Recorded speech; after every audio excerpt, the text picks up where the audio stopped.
Bonjour, bonsoir frères et sœurs, disciples de notre Seigneur et Sauveur Jésus-Christ. Bienvenue dans notre émission La Voix du Conseiller, un moment que nous passons devant la présence du trône de la grâce béni des dieux Elohim.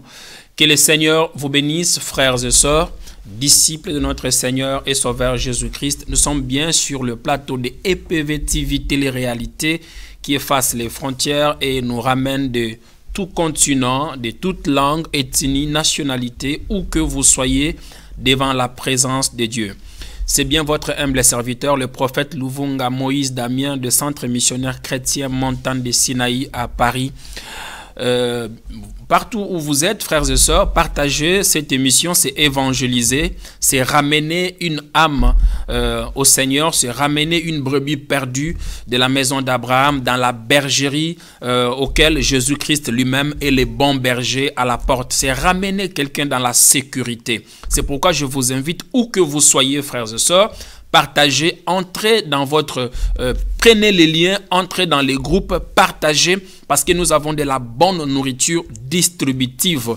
La clé a été déjà remise à Joseph, car le monde traverse un moment de sécheresse. Et la clé se trouve entre la main de Joseph pour donner la nourriture distributive au peuple. Alors, partagez cette émission. C'est aussi penser à un frère, à une sœur qui a besoin de cette bonne nouvelle de l'évangile. Je vous dis que nous recevons beaucoup des appels de par le monde entier. J'ai reçu un appel depuis l'Arabie Saoudite, depuis le désert de Sahara. Un frère qui m'a appelé, le frère Aristide, que Dieu le bénisse. Depuis là-bas, il a dit, j'ai suivi EPV TV télévision. Il y a quelqu'un qui m'a partagé le lien et j'ai été béni par ces messages. Ça a révolutionné ma façon de voir les choses. Je me suis rendu compte que la foi chrétienne est christocentrique. Je bénis le frère Aristide depuis le désert de Sahara. Que Dieu vous bénisse aussi, frères et sœurs, vous qui êtes là. Alors, ce soir, nous parlerons aussi d'un thème très capital sur le mystère du royaume des cieux. Le mystère. Un mystère, c'est quelque chose qui est caché, mais qui est révélé par un homme sous l'alliance avec Dieu Elohim. Et le Seigneur, par la mort de Jésus-Christ, a tissé une alliance avec nous qui avons cru en son nom et à son œuvre totale, complète, parfaite et achevée. Et de par cette alliance-là, de par cette consécration, de par cet appel, le Seigneur se révèle à nous au fur et à mesure jusqu'à son retour. Alors, le mardi passé, nous avons parlé sur ces messieurs fous. Nous sommes en train d'exploiter ces témoignages de Matthieu. Voyez-vous, nous avions dit que Matthieu est un des 12 disciples qui étaient avec le Seigneur Jésus-Christ. Il était perspecteur d'impôts.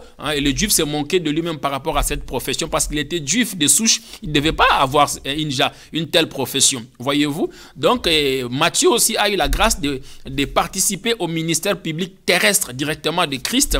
Donc, il a eu le privilège d'être un de 12 disciples.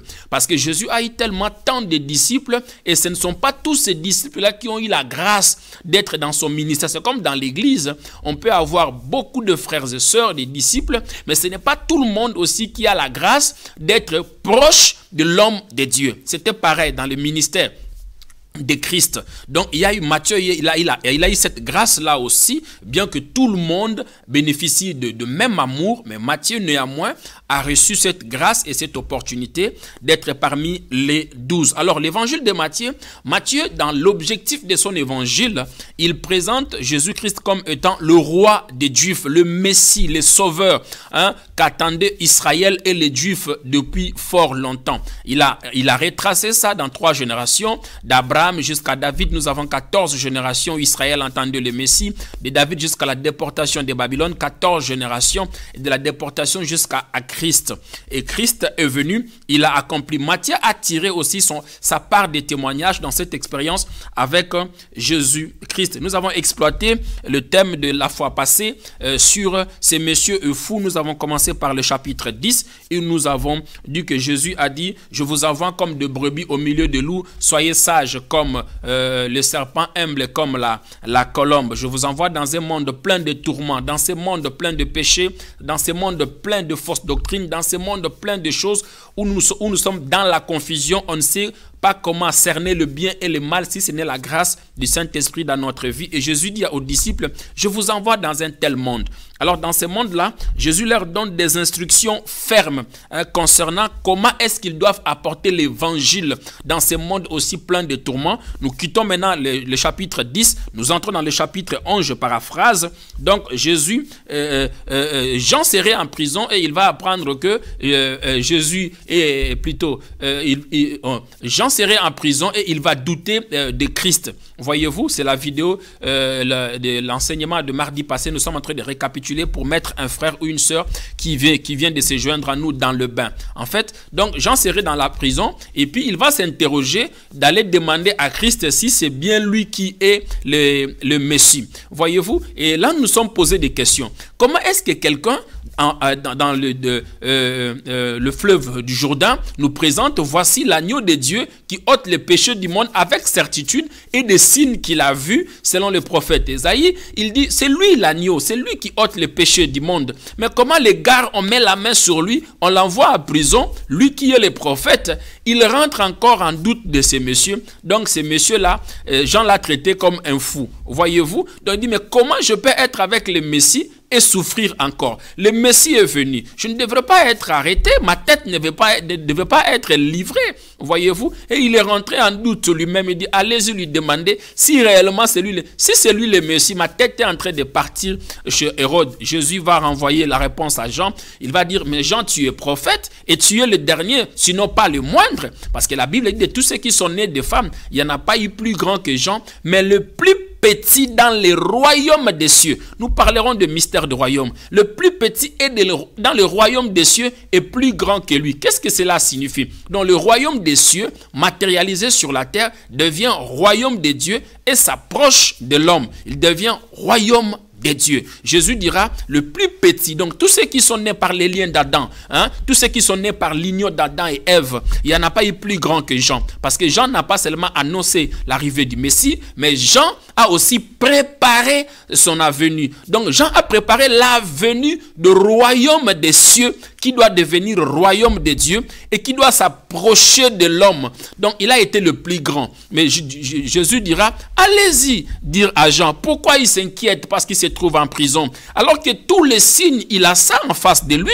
Il a entendu la voix du Père. Il a vu le Saint-Esprit descendre en forme de la colombe, mais qui n'est pas la colombe. On dit la descente, descendre sous forme de la colombe, mais qui n'est pas la colombe. Et il a vu la parole incarnée. Il m'a vu, c'est bien moi. Mais allez lui dire de lire Ésaïe 35.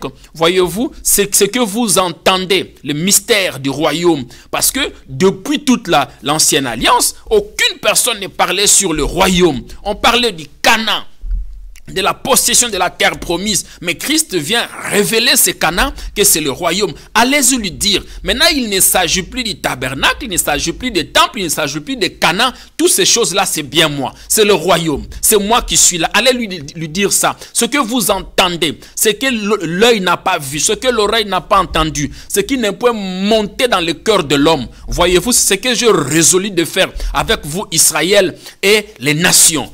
L'église, mystère. Voyez-vous? Donc, quand ils ont remporté ces paroles à Jean, Jean a dit, en tant que prophète, mon temps est fini. Maintenant, nous sommes rentrés au temps de mystère. Le royaume se matérialise sur la terre.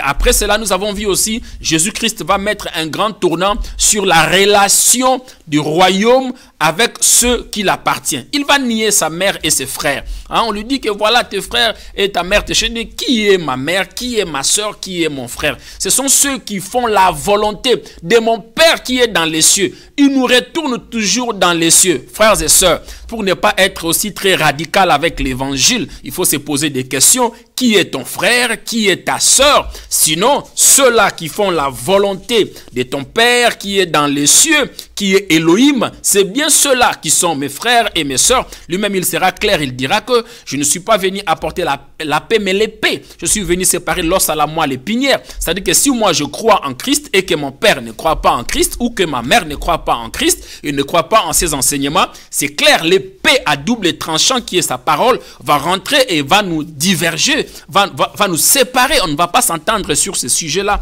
Et Jésus établit la nouvelle famille qui n'est plus le juif, voyez-vous, qui n'est plus le juif en tant que nation, mais il s'ouvre maintenant à toute personne. Jean chapitre 1, verset 13 à 14 va s'accomplir à tous ceux qui l'ont reçu et à ceux qui croient en lui et en ses enseignements. Ceux-là deviennent enfants de Dieu, car ils ne sont nés ni du sang, ni de la volonté de l'homme, pas de l'union charnelle, ni de la volonté du sang, pas le sang de la famille, mais plutôt de l'esprit. L'esprit n'a pas d'émotion. L'esprit n'a pas d'émotion. L'esprit n'a pas de sentiments. Voyez-vous? Donc, mais de l'esprit de Dieu. Donc, tu deviens esprit au service de Dieu et Elohim. Alors, aujourd'hui, nous allons parler maintenant de ce mystère du royaume. C'est quoi ce royaume-là? Voyez-vous? Donc, maintenant, Jésus va changer. Ici, nous entrons maintenant dans Matthieu chapitre 13. Voyez-vous? Jésus change le tournant des enseignements. Maintenant, il parle, il tourne lorsqu'il a été rejeté. Alors, les Israélites, au lieu de s'incliner au roi, au lieu de s'incliner à leur Messie, ils ont rejeté leur Messie. Ils n'ont pas cru en lui.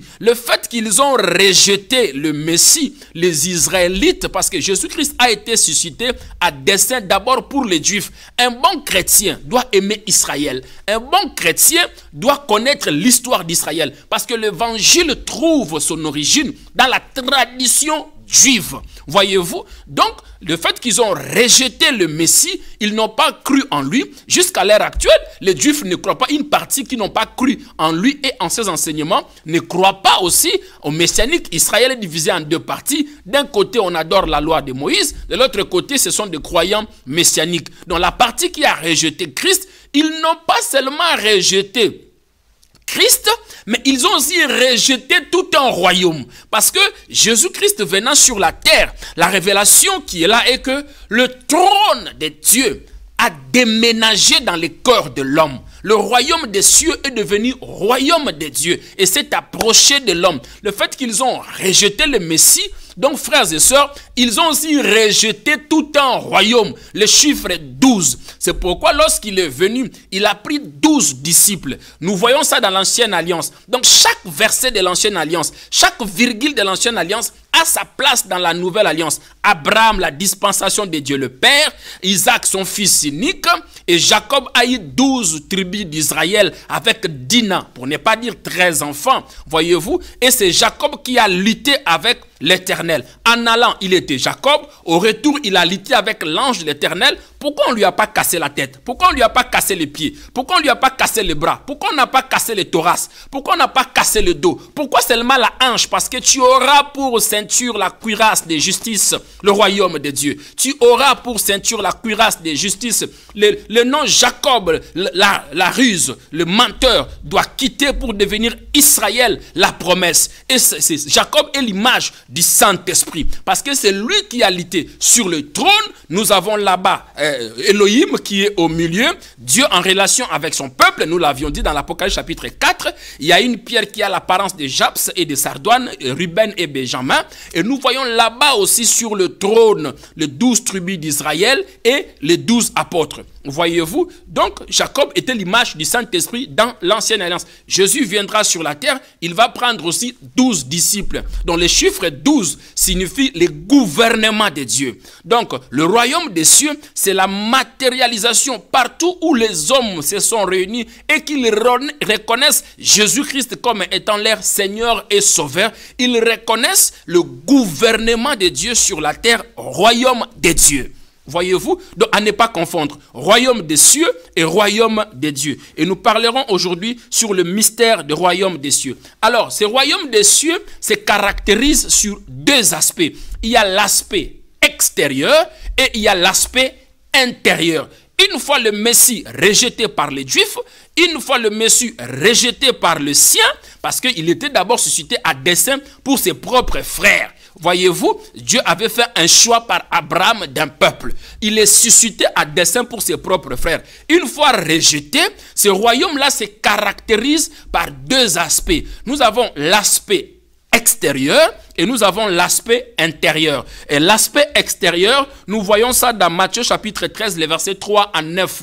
Voyez-vous? Donc tous ceux qui professent obéir Jésus-Christ, on peut venir à l'église, crier le nom de Jésus, on peut venir à l'église, prier, jeûner, faire tout ce qu'on veut.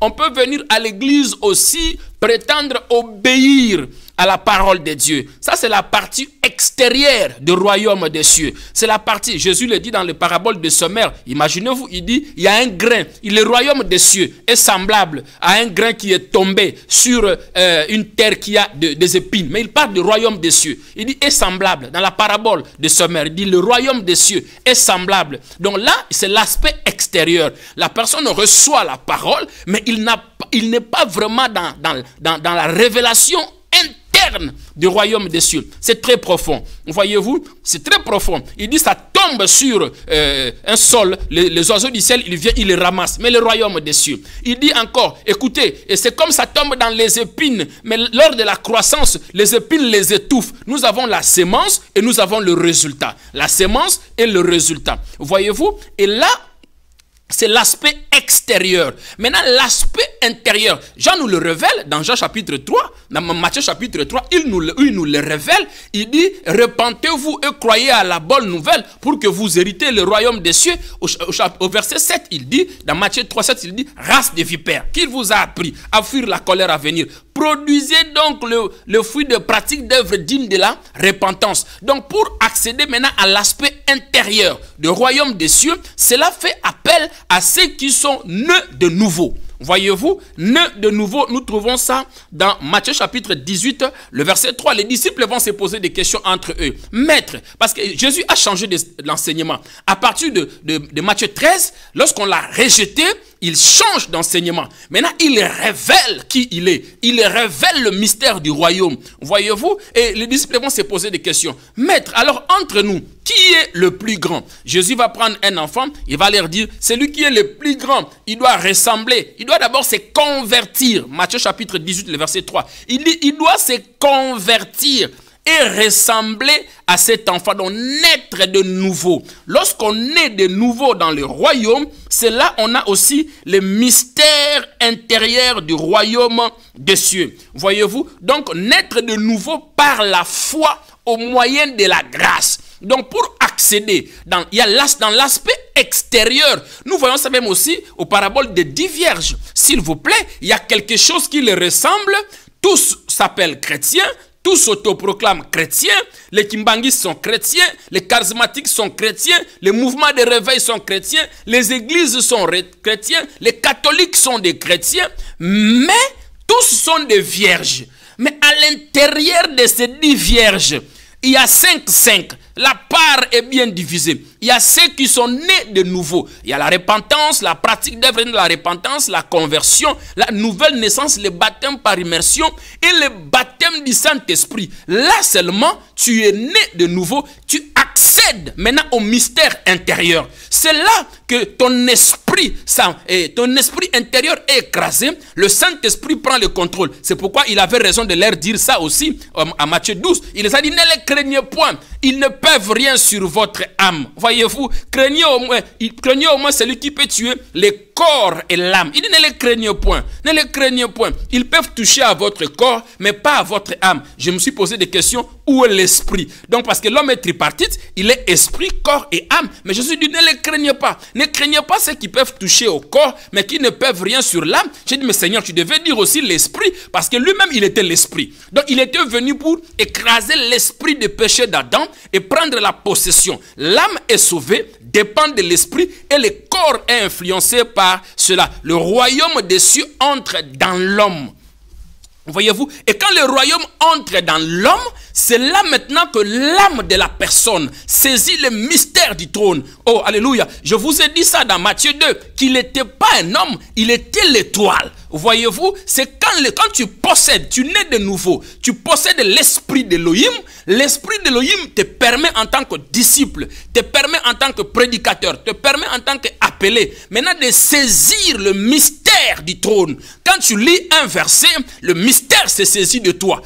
L'esprit l'esprit t'amène, parce que l'esprit qui habite en toi, c'est l'esprit qui est sorti de la tombe en venant du Père. Cet esprit-là, à la vitesse de son et de lumière, pouvait apparaître aux disciples au chemin d'Emmaüs, pouvait apparaître à 500 personnes à la fois. Voyez-vous, tu as la capacité par l'esprit du Saint-Esprit en toi de saisir la pensée et l'interprétation des enseignements de Christ. Jésus-Christ donnera cette parabole, s'il vous plaît, pour maintenant ouvrir le mystère du royaume. Jésus va donner cette parabole. Je me suis posé des questions. Pourquoi cette parabole? Parce qu'il était l'accomplissement. Cette parabole pour expliquer le royaume, parce que lui-même il était le chiffre 8. Parce que 8, c'est l'éternité. 7, c'est l'accomplissement. Voyez-vous, il était en même temps l'accomplissement et l'éternité. Voyez-vous, parce que là, il prend cette parabole. 7 jours de la création, le 6 jours de la création, 7e jour, c'est le repos, le 7 Christ sur la croix, le 7e Christ, c'est tout est accompli. Les 7 paraboles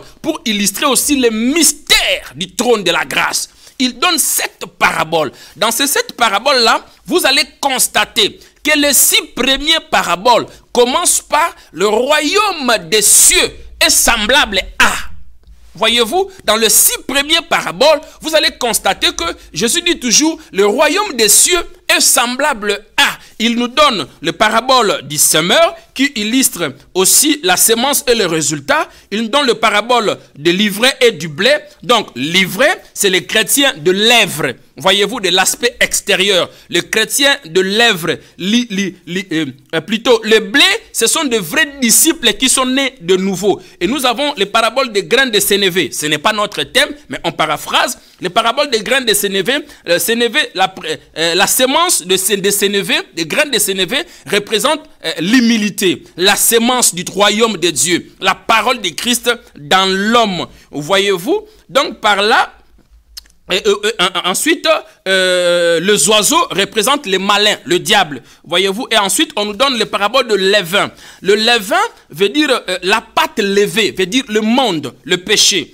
Donc, et ensuite, le levain représente l'évangile. Et après cela, nous avons les paraboles du trésor caché que nous allons ouvrir aujourd'hui et les paraboles de perles de grand prix que nous allons ouvrir aujourd'hui. Voyez-vous, donc Jésus donne les 7 paraboles. Il ouvre les 7 paraboles pour expliquer que c'est moi le Messie. En réalité, vous voyez un homme venir sur la terre, mais en réalité, ce n'est pas vraiment un homme tel que vous le pensez. Je suis le Messie. Et pour comprendre que je suis le Messie, je suis venu pour vous donner l'accès au trône. Voyez-vous, en fait, qu'est-ce que cela signifie? Jésus-Christ ramène les disciples dans l'authenticité. En fait, c'est le royaume qui a créé ce qui est terrestre, ce qui est physique, ce qui est matériel. My God, il faut que tout chrétien puisse avoir cette révélation. Il faut que l'Église puisse comprendre cette révélation, le mystère du royaume. Nous sommes au temps où rien ne doit être caché à l'Église. L'Église doit avoir toutes ses connaissances. Parce que le temple de Lucifer ne se cache plus. Nos musiciens païens ne cachent plus leur appartenance sataniste. Les gens ne cachent plus leur appartenance satanique. Alors il est important que l'Église aussi puisse grandir. Parabole de l'ivraie et du blé. Puisse grandir en parole et en maturité. Nous sommes au temps où tout disciple de Jésus. Cet enseignement n'est pas enseigné aux apôtres. Ils n'étaient pas encore apôtres. Cet enseignement est enseigné aux disciples. Les disciples doivent avoir le mystère de l'Église, le mystère de Christ, le mystère du Saint-Esprit, le Ménétékel du temps de la fin, le mystère de l'iniquité. Ils doivent avoir toutes ces connaissances. Nous sommes au niveau où l'homme de Dieu doit être assis dans tous ces mystères. Le combat est facile lorsqu'on connaît son adversaire. Voyez-vous, c'est pourquoi Christ maintenant, une fois rejeté, il ouvre le secret. Il dit non, je viens du trône. En fait, c'est la mort de Dieu manifestée en Jésus-Christ. C'est le gouvernement de Dieu qui s'est approché de vous. C'est pourquoi ils disent le royaume de Dieu est proche. Donc le royaume des cieux, c'est à déménager dans le corps de l'homme. My God, quand j'arrive à ce stade-là, je deviens fou. Mon esprit prophétique s'active. Voyez-vous, Christ quittant le trône, venant sur la terre, c'est le royaume des cieux qui a déménagé dans le corps de l'homme. Notre problème dans l'église, s'il vous plaît, frères et sœurs, notre problème, est-ce que nous sommes réellement disciples dans l'aspect extérieur et intérieur pour manifester le royaume des cieux dans l'homme qui doit devenir royaume de Dieu et qui doit s'approcher de l'humanité. C'est ça le problème. Nous devons mettre l'accent pour sélectionner, comprendre qui est disciple et qui ne l'est pas. C'était la doctrine du Messie. On devient disciple pour accéder dans l'aspect extérieur et intérieur du royaume. Nous avons des chrétiens qui sont seulement charnels. Un enfant qui est né dans une famille mais qui est resté impoli. On dira l'enfant d'un tel mais bandit. Mais les liens de l'enfant d'un tel ne quittent jamais. On dit l'enfant d'un tel mais bandit. L'enfant d'un tel mais voyou. Enfant prodigue, lorsqu'il est parti, il est resté enfant. Mais il ne bénéficiait plus de droits dans la maison du trésor. Parce qu'il était en dehors du palais. Il dit, je dois retourner dans la maison de l'abondance. Son père était dans l'abondance. Et quand il est retourné dans la maison de l'abondance, il est retourné au royaume. Si c'est son grand frère qui l'attendait à la porte, il n'allait pas entrer. La Bible dit, c'est le père lui-même qui est venu à sa rencontre. My God, il a quitté la nature du père, il a pris la révélation du fils et il est venu à la porte de la bergerie. My God, il a quitté la nature du père et il s'est revêtu à la place du grand frère. Il est venu à la porte, à la rencontre de l'enfant prodigue. Adam et Ève déchus, ils se sont détournés. Ils ont pris leur héritage, ils ont quitté l'Éden. La sortie de l'Éden, ils ont quitté la cité de Dieu. C'est pourquoi le père devait prendre la nature du fils, parce que le fils a réclamé. Le fils a dit, Père, je suis là, je fais mon travail. Je m'occupe de tout. C'est moi qui s'occupe de tout. Aucun jour, je n'ai jamais commis un péché. Waouh! Parce qu'elle était à l'intérieur. Il dit, je n'ai pas fait une bavure. Je n'ai pas fait des erreurs. Voilà un fils obéissant. Qui n'est pas dans l'aspect extérieur seulement, mais qui est aussi dans l'aspect intérieur. Il dit, Père, moi qui suis là à l'intérieur, je fais bien mon travail. Mais aucun jour, tu as tué un veau gras pour moi. Aucun jour tu m'as fait un festin. Mais lui, il a pris, il a dépensé. Le père a dit, mais bien évidemment, tu étais là. Est-ce que tu as demandé, on ne te l'a pas donné? My God. Est-ce que tu as demandé, on ne te l'a pas donné? Tout est à ta disposition. Est-ce que tu as demandé un festin? On ne te l'a pas fait. Tu es dans le palais. Tout est à toi. Mais celui qui est au dehors, le père est sorti avec l'anneau de l'alliance. Oh my God. Le père est sorti avec l'anneau de l'alliance. Il attendait le fils à la porte.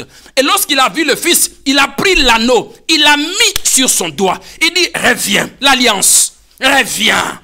Retourne dans la maison de l'abondance. Le père ne lui a pas dit, allons-y chercher ce que tu as détruit. Le père ne l'a pas pris, allons-y déraciner.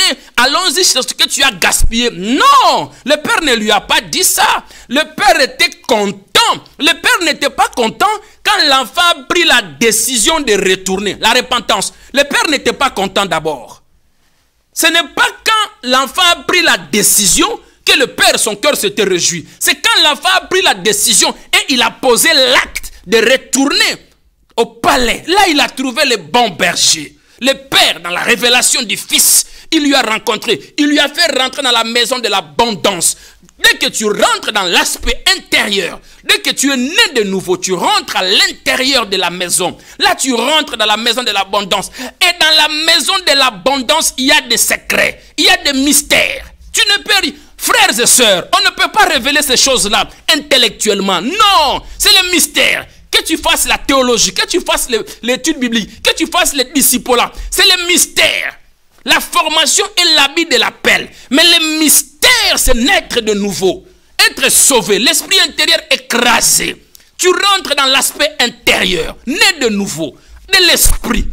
Voyez-vous, tu rentres dans l'aspect. Jésus ouvre les paraboles. Voyez-vous, il ouvre les paraboles. Dans les 6 premières paraboles, là, il dit, le royaume des cieux est semblable.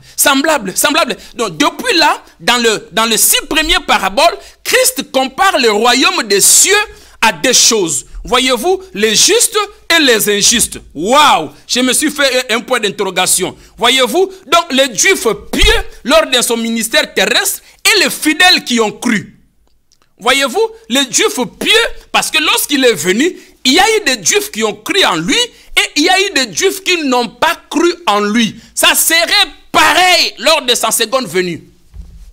Ça serait pareil. Il y aura encore le reste des Juifs qui ne vont pas croire. Et dans le 7e parabole, dans le 6e parabole, il dit, plutôt dans les deux derniers, il dit, le royaume des cieux est semblable, voyez-vous, à quelqu'un qui a trouvé, le royaume des cieux est encore semblable à un trésor caché dans un champ. L'homme qui l'a trouvé, il les cache et dans sa joie, il s'en va vendre tout ce qu'il a et il achète ses champs. S'il vous plaît, très fort.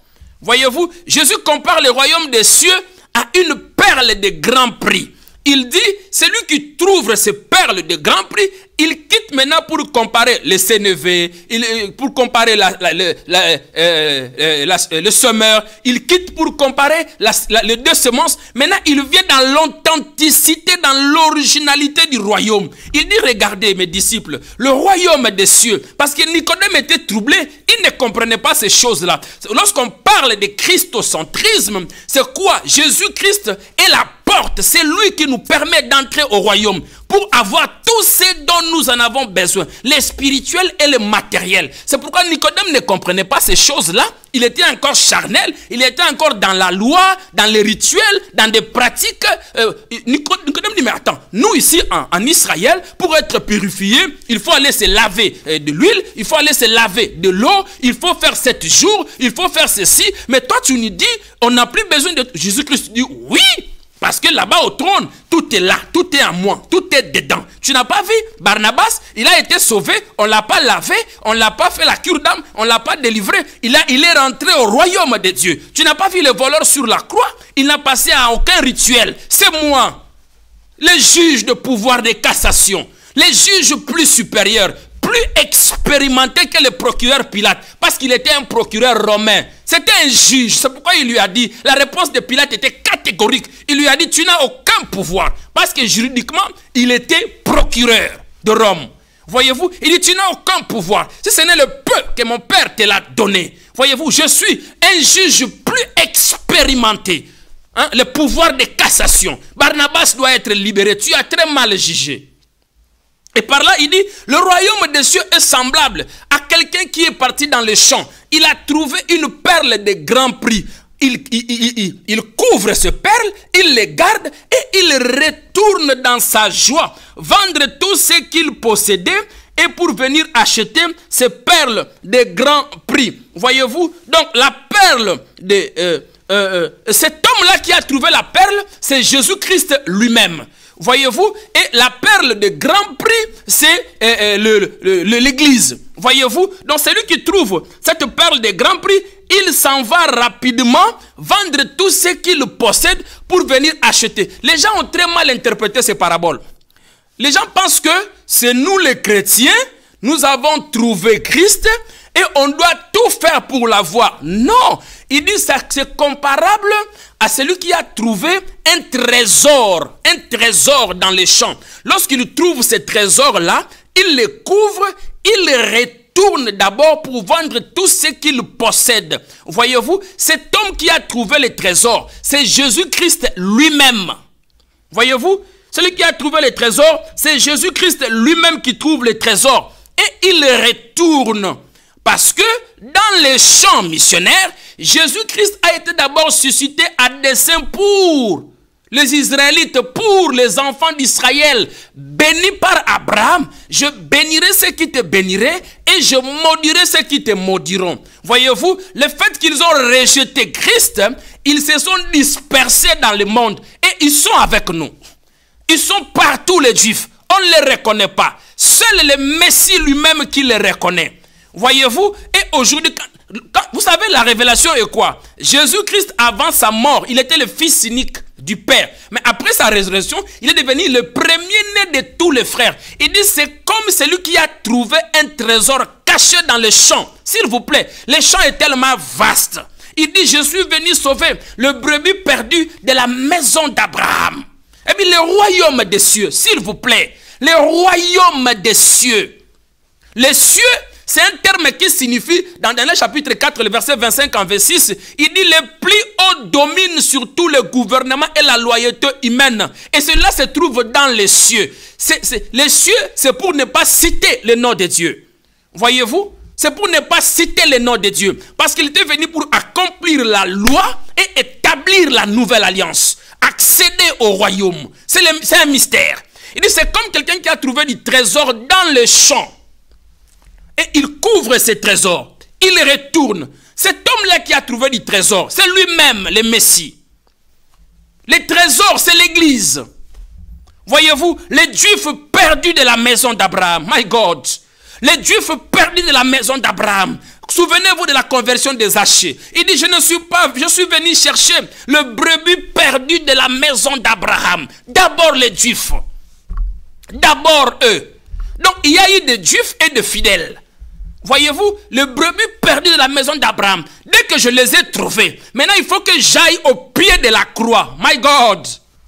Il faut que j'aille au pied de la croix pour donner tout ce que je possède, afin de racheter ce brebis perdu de la maison d'Abraham.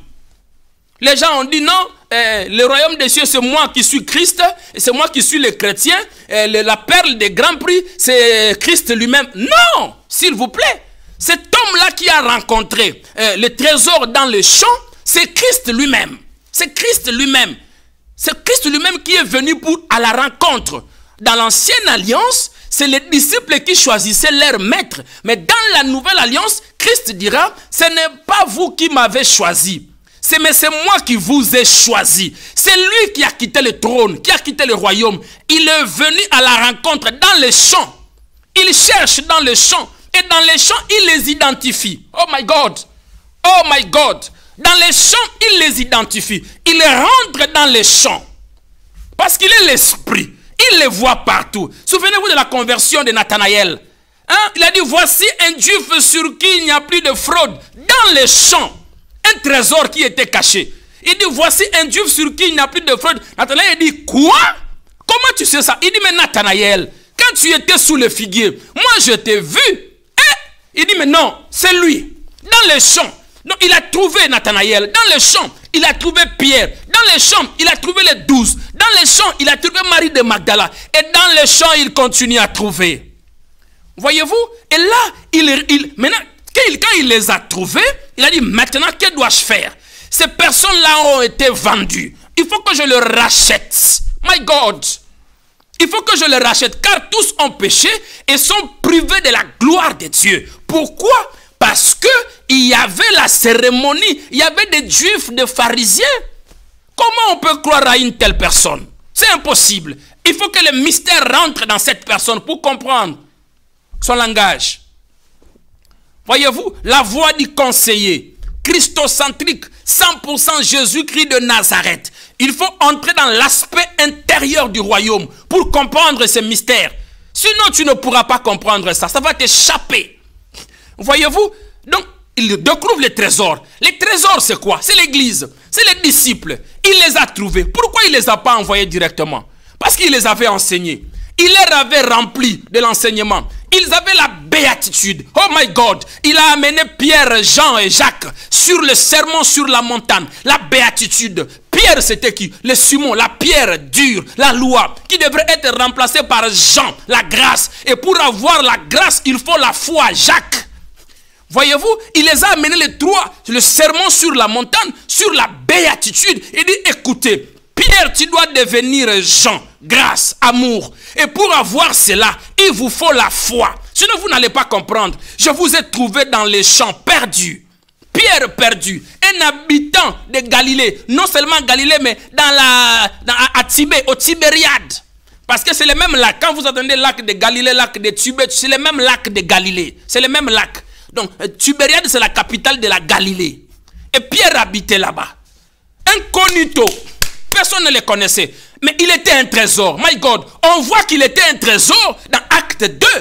Or qu'il était un trésor. On voit Jean dans l'Apocalypse qu'il était un trésor.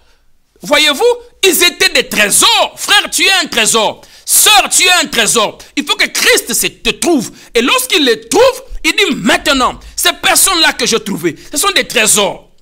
pour les amener dans la maison du trésor. Malachie chapitre 3, amener. My God. Il dit les dîmes et les offrandes dans la maison du trésor. L'enfant prodigue retourne dans la maison du trésor. Il les ramène dans la maison du trésor. Pour les ramener dans la maison du trésor. C'est pourquoi vous avez vu dans l'annonce, j'ai mis la croix et les épines et les clous dans l'annonce de ce message. Pour les ramener dans le royaume des cieux, il a fallu que cet homme-là, qu'on appelle Christ, puisse vendre tout ce qu'il possédait et payer le prix. Il a payé le prix. Pas n'importe lequel prix. Il devrait payer un prix. Voyez-vous, il est monté sur la croix. La Bible dit, lui qui était Dieu, il ne s'est pas s'arrêter à égaler à Dieu. Il a pris la forme humaine. Non seulement il a pris la forme humaine, mais il est devenu pécheur. Il est allé jusqu'à laver les pieds de ses disciples. Il a accepté la mort sur la croix. Ésaïe 53 nous le rappelle, que son visage n'avait même pas une apparence en tyrannus, que sa robe est devenue pleinement comme du sang. S'il vous plaît, l'Apocalypse, Jean l'a vu, la ceinture rouge sur la poitrine, les jugements. Celui qui vient, ce n'est pas l'agneau. Celui qui vient, c'est le lion. Il vient avec la rétribution. La Odyssée, amen. Il vient avec la rétribution pour régler les comptes de tout un chacun. Il a payé le prix sur la croix. Là, il a payé le prix. Voilà le message que nous devons véhiculer. Le royaume des cieux. Pour que ces personnes-là puissent devenir enfants de Dieu, puissent accéder. Maintenant, nous venons à l'église. Tout ce que nous cherchons, ces choses-là se trouvent dans le royaume des cieux. Il y a un prix à payer. S'il vous plaît. Il y a un prix à payer pour entrer dans le royaume des cieux. Il faut croire aux enseignements de Christ à ce temps de fin de la grâce, interprété par le Saint-Esprit. Oh, que nous disent les Écritures, s'il vous plaît? 2 Corinthiens chapitre 5, le verset 19. Car Dieu était en Christ, réconciliant le monde avec lui-même, en n'imputant pas aux hommes leurs offenses, il a mis à nous la parole de la réconciliation. Dieu était en Christ. 2 Corinthiens chapitre 5, le verset 19. Dieu était en Christ, réconciliant le monde en lui-même. Donc la mort de Jésus-Christ sur la croix, c'était la mort de Dieu manifestée en Jésus-Christ. Mystère. Mystère.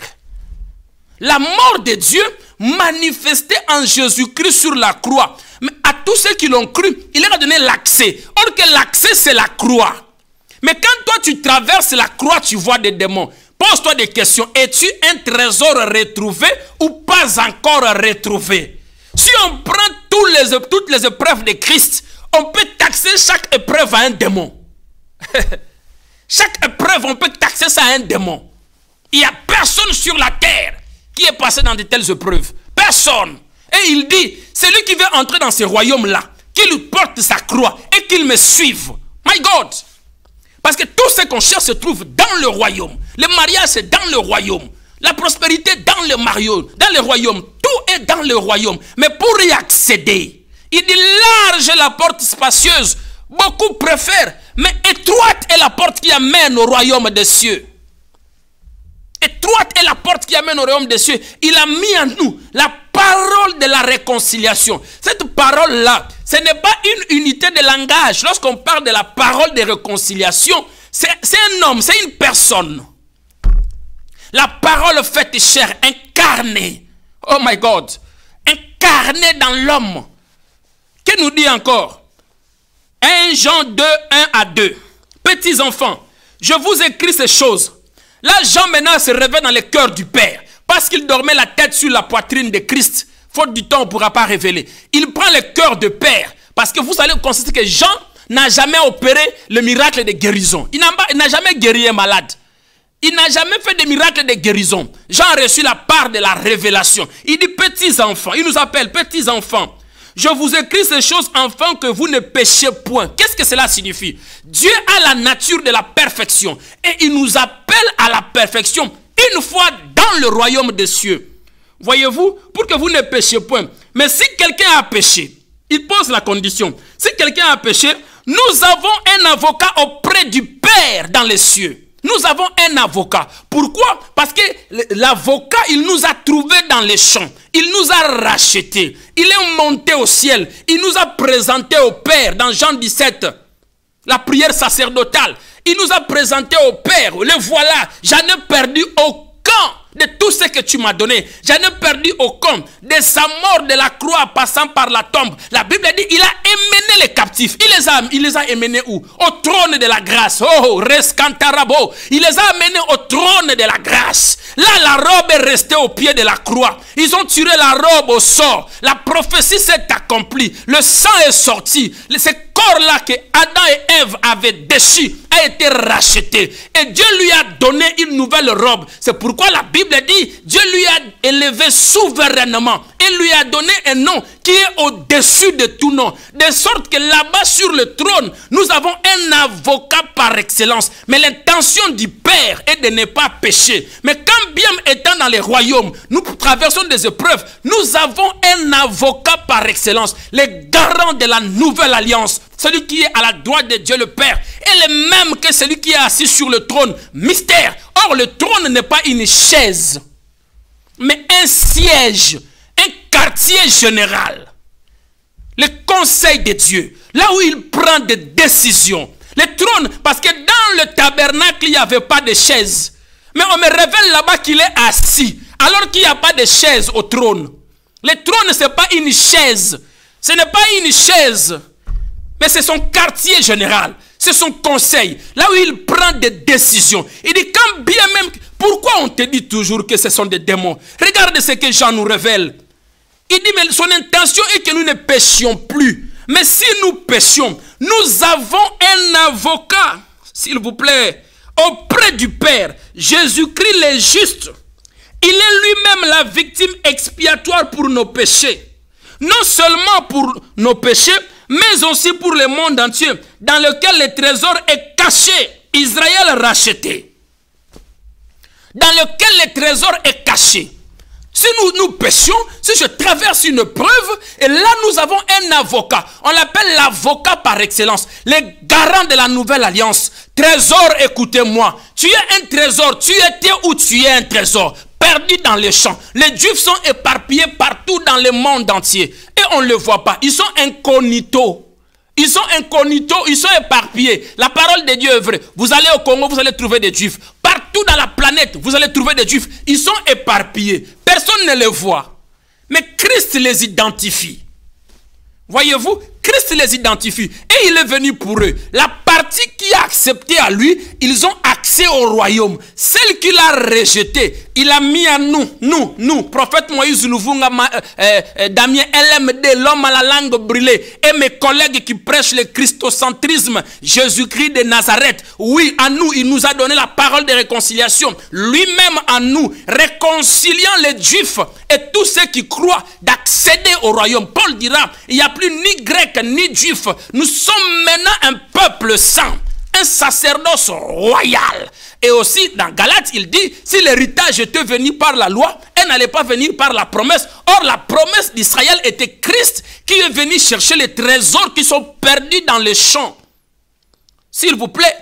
Et une fois tu accèdes dans ces royaumes-là, tu rentres dans ces royaumes-là par la repentance, la conversion, la pratique d'œuvres dignes de la repentance et le baptême par immersion et le baptême du Saint-Esprit, l'homme intérieur, qu'on appelle le cœur, la pensée, il s'écrase. Dès qu'il s'écrase, Christ te dit, ne le crains pas.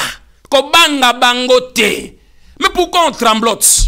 Pourquoi on tremble? Pourquoi moindre problème on tremble? On tremble dans moindre problème. Il faut aller dans 100 jours, 40 jours. Il faut consulter toutes les églises boutiques. Il dit non, ne les craignez pas. Ils ne peuvent rien. Vous savez pourquoi beaucoup de gens aussi vont aller prier? On va révéler ça. Ce qui amène beaucoup de gens dans des jeunes de 100 ans, de 40 ans, c'est la peur en fait des situations qu'ils voient. My God, my God, my God. C'est la peur des situations qu'ils voient. Quand les choses commencent à devenir terribles, ils oublient qu'ils sont dans le royaume des cieux. Le mystère est que le corps est dans le royaume de Dieu avec les humains. Mais l'esprit est au trône. L'esprit est au trône. L'esprit l'esprit est déjà dans le royaume. L'âme, autant pour moi, est déjà sauvée d'office. Maintenant, Jean nous révèle, même si vous péchez, si vous péchez, nous avons un avocat par excellence auprès du Père. Qu'est-ce qui se passe là? Là, les épines sont ôtées parce qu'il a dit à Adam, tu mangeras la sueur de ton front. La terre te produira des épines. Mais lorsqu'il est venu, on a ôté les épines. On a mis sur sa tête. C'est-à-dire quoi? Pour tous ceux qui ont accès au trône de la grâce, les épines sont ôtées. Et ils marchent sous la grâce. Ils marchent sous la grâce. On a un avocat. Lorsqu'il y a un problème qui t'arrive sur la terre, vérifie d'abord qui es-tu. Es-tu un trésor déjà trouvé ou pas encore trouvé? Es-tu dans l'aspect extérieur du royaume ou dans l'aspect intérieur du royaume? Parce que quand tu pries, ce qui se passe, c'est pourquoi, frères et sœurs, disciples du Seigneur, prédicateurs, révélez aux gens comment les choses se passent sur le trône. Et pour comprendre cette prédication, cet enseignement du trône, tu dois être toi-même l'homme du trône, femme du trône. Qu'est-ce qui se passe quand nous prions? Quand nous prions, il y a un avocat qui est là. Il y a le diable, l'accusateur. Et lorsqu'on accuse sur la terre, là-bas, Christ se présente. Il dit, je les connais. Comment? Maître, voilà Père, voilà les traces sur ma tête. Voilà les traces sur mes mains. Voilà les traces de mes côtés. Voilà les traces de mes pieds. L'œuvre a été accomplie. Celui-là a cru en moi. Il fait partie de ce royaume. De surcroît, cette accusation n'entrera pas en vigueur. L'avocat par excellence. Waouh! Les garants de la... Voilà pourquoi j'adore la nouvelle alliance. Voilà, l'avocat par excellence. Il est là. Toutes les accusations qui ne sont pas fondées. Il a dit, le prince de ce monde est venu et il n'a rien trouvé en moi. Toutes ces accusations-là, Christ se présente, la barrière. Il se présente avec les traces. Et il n'a pas eu que les traces de la tête. Il n'a pas eu que les traces de main. Il n'a pas eu que les traces de pieds. Il n'a pas eu que les traces de côté. Jésus a eu plusieurs traces. On va révéler ça.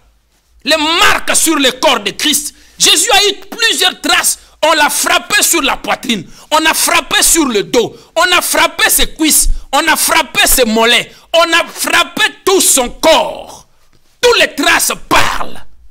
Parce que dans le service de Christ, du royaume des cieux, rien n'est laissé à une décision humaine. Mais les hommes se sont arrêtés seulement aux sept traces. Voyez-vous, il y a eu plusieurs traces sur son corps. Et lorsqu'il présente ces traces-là, la robe est complètement rouge. Cette robe-là a été confiée au Père. En lui, le juste Jésus. Le Père a reçu le sang. Il a dit, waouh, le travail est parfaitement accompli. Mais qui ont cru à ce travail? C'est ça le problème. Où sont les trésors que tu as trouvés dans le champ? Père, j'ai accompli la tâche. Félicitations.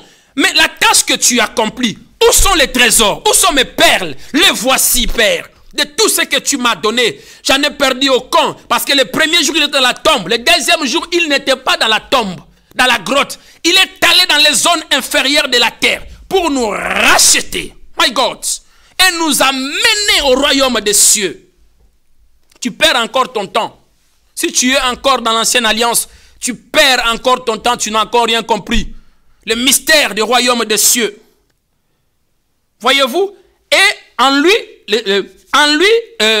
cet avocat qui se trouve sur le trône de la grâce, non seulement pour nous, mais il dit, Jean nous dit dans 1 Jean 2, 1 à 2, il nous dit, il n'est pas seulement l'avocat pour nous, mais aussi pour le monde entier.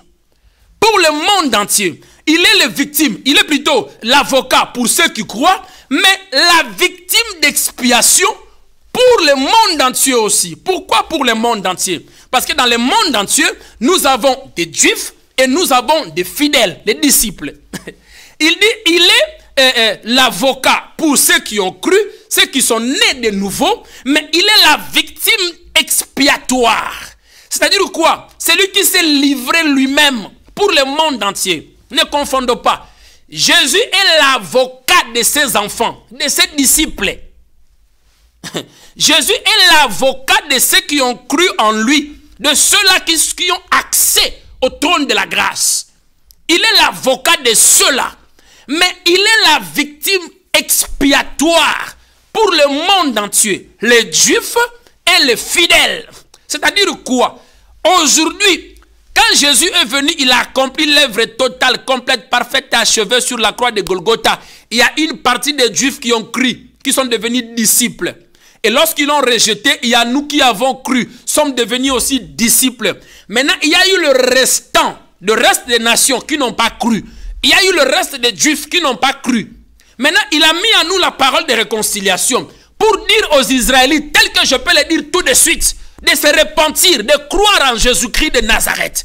Pour dire à l'Europe, pour dire à la France, aux Français et aux Français, aux Occidentaux, aux Africains, aux Indiens, aux Australiens, aux Américains, pour leur dire que cette vidéo aille jusqu'aux extrémités de la terre. Jésus-Christ est réel, vrai. Le royaume des cieux a existé. De la même manière qu'il est venu. Il y a une partie des juifs qui ont cru. Il y a l'autre partie qui n'a pas cru. Sommes devenus disciples et fidèles. Et là, nous sommes là. Il y a encore une partie des nations qui ne croient pas en lui. Il y a encore des juifs en Israël qui ne croient pas en lui. Mais à nous, les disciples, il a mis à nous la parole de réconciliation pour avertir le monde que Messia arrive. Le royaume là arrive. La victime est là encore. Le sacrifice crie encore. Qui veut accéder au trône de la grâce? Pour finir, il donne encore les paraboles de perles de grand prix. Je ne sais pas si je pourrais donner ça. Parabole de perles de grand prix. Il dit, dans les paraboles de perles de grand prix, il dit, le royaume des cieux est encore semblable à un marchand qui cherche de belles perles. Il en trouve une perle de grand prix et il s'en alla vendre tout ce qu'il avait et il va en acheter. Il dit les perles de grand prix. L'acheteur, c'est le pécheur. La perle, c'est Christ lui-même. Voyez-vous? La perle, plutôt, c'est l'église. Et le marchand, c'est Christ lui-même. Il découvre ça, il s'en va toujours au pied de la croix pour acheter cette perle de grand prix. Parce que le pécheur ne peut pas acheter Christ. On dit c'est celui qui a trouvé ce perle-là. C'est le pécheur qui va vers le perle. Mais c'est le perle qui le rachète. Mystère. Voyez-vous, il trouve le perle des grands prix. Hein? Le pécheur, c'est lui qui vend vers Christ. Mais le perle des grands prix, c'est Christ lui-même. Il vend, il pose. Plutôt, le perle des grands prix, c'est l'église. Et Christ vend sur la croix. Il donne tout ce qu'il possède pour racheter la perle.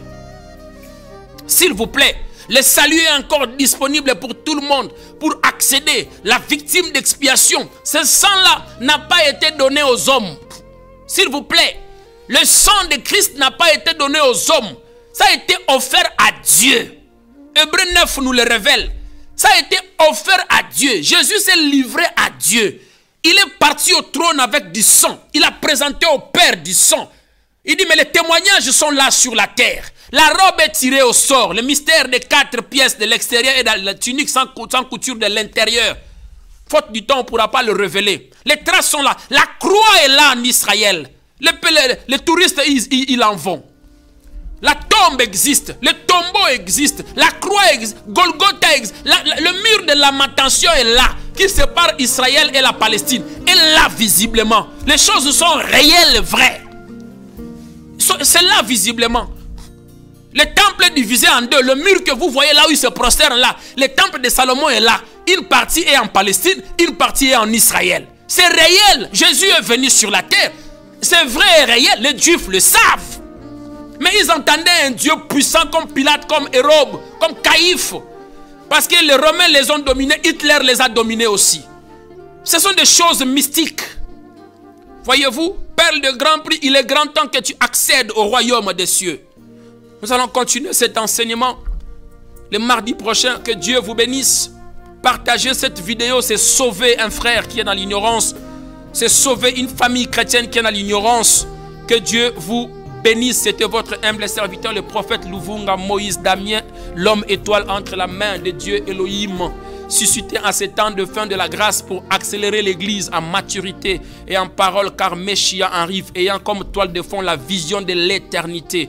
LMD, que Dieu vous bénisse. Merci au révérend pasteur Constant Efwanga, mon ami qui est de retour. Il a passé un très bon moment d'un service missionnaire que je salue de passage.